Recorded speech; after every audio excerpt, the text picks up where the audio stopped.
All right, we're going to do a breakdown of the final couple of minutes of Niko Price and Tim Means. Awesome fight, interesting all the way through, stuff to talk about all the way through, but in particular we're going to look at the final exchanges.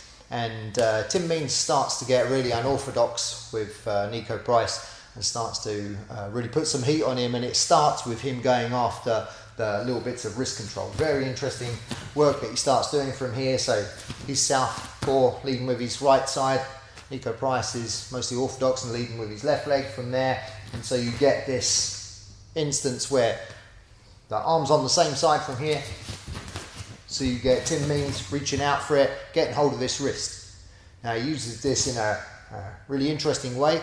Basically he's pushing it over to this side and trying to get a reaction out of the person. If they don't react, you could come straight over the top from here, but if they do react, which most likely they will, try and push it back this way, like this, then he unloads bang as he sees them pulling this arm back from there. So he just wants that little reaction. It's a really difficult thing not to react when your wrist is being grabbed from here. So grabbing hold of the wrist, giving it a little shove this way, and as this person reacts, he's loading up with left hooks straight on him from that position, hitting combinations off of that as well. So he's just reaching out, pouring out from here, getting hold of that wrist and shoving it to the inside, so this person's forced to drive it back out and then hitting nice little combinations off of that. So stuff starts to get pretty interesting at that point. Then we get another really great example of some unorthodox work from Tim Means, and he starts to slap. And he actually slaps much earlier than they notice it in the commentary. At one point they think that he's landed a really big left hook, and it's actually just a massive slap. So why would he start going with the palms? Why is he going to start slapping the person from here instead of punching? There's a bunch of reasons that he might go after this, but it actually comes with quite a few pros. It's not just the con of not having as much power as a straight punch would have. Number one, it's much easier not to damage your hands, right? So it's safer just to be getting these palm strikes in on the person from here and slapping them around, if you want to call it that way. Secondly, from this position, it's much faster, all right? So if I'm going to load up with punches, often I have to raise that elbow up from here as I'm moving these punches across. With the slaps, you can come in, bang, quite quickly and quite powerfully with these elbows hanging down. So rather than having to get up and into position, you don't always have to do it on your punches, but if you're powering up on the punches, you do. But from here, with these elbows down, bang, bang, you can slap in quickly from these positions. Third thing on the list is just the effect it has psychologically on the other person. It might not have that concussive force that a punch would have if you were fully loading up on it, but these slaps straight across your face from there, they're going to put a lot of sting on you in the fight, and psychologically you're going to be thinking, what was that? He's got these massive slaps coming in against you, and it's scrambling your brain and making you wonder what this guy's all about. So a bunch of reasons why it can be fun to go after some palm strikes and slaps from here, just to see if you can really get the person thinking about what you're doing rather than thinking about what they're doing. The final piece I want to discuss on this fight during the end sequence, when Means is really starting to feel like get a little bit of the upper hand on Niko Price, gets to a position where he's just unloaded a combination of slaps, and then Niko Price actually slaps him back. Really interesting, because I'm sure that wouldn't have been in his arsenal normally, not the kind of thing he would normally go after, but he ends up coming in and slapping Means back from here on a shot.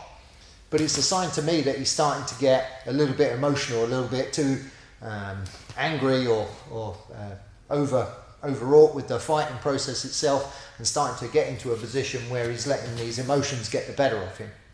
And at the same time he does that, you start to see him getting a little bit square.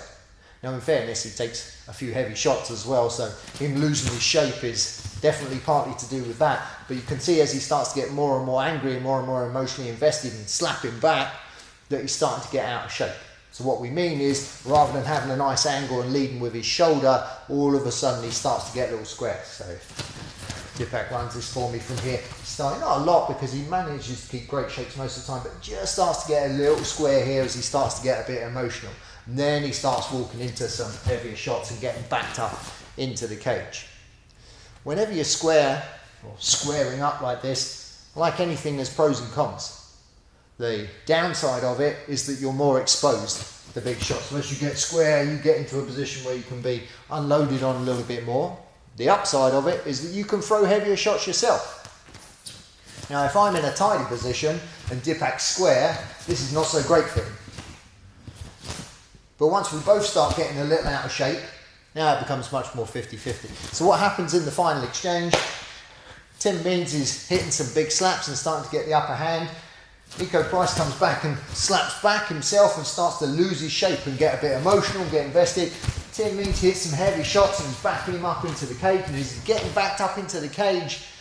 Now Tim Means starts to get a little square.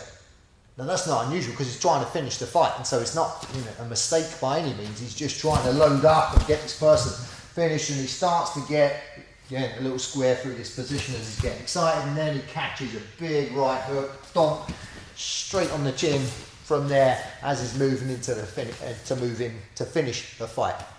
So not a critique of Tim Means by any stretch, because he's just doing his job and trying to get in close and get it finished. But it's interesting to see that exchange of shapes, that Niko Price is the first one to get a little bit square and get caught. Tim Means is keeping a good shape, and then he gets square himself, trying to chase the fight ending sequence and going after punches. He gets caught square and gets clipped with that big right hook. Down he goes, and the fight is over. Really interesting sequences, good stuff all the way through. Amazing fight, really enjoyed watching it.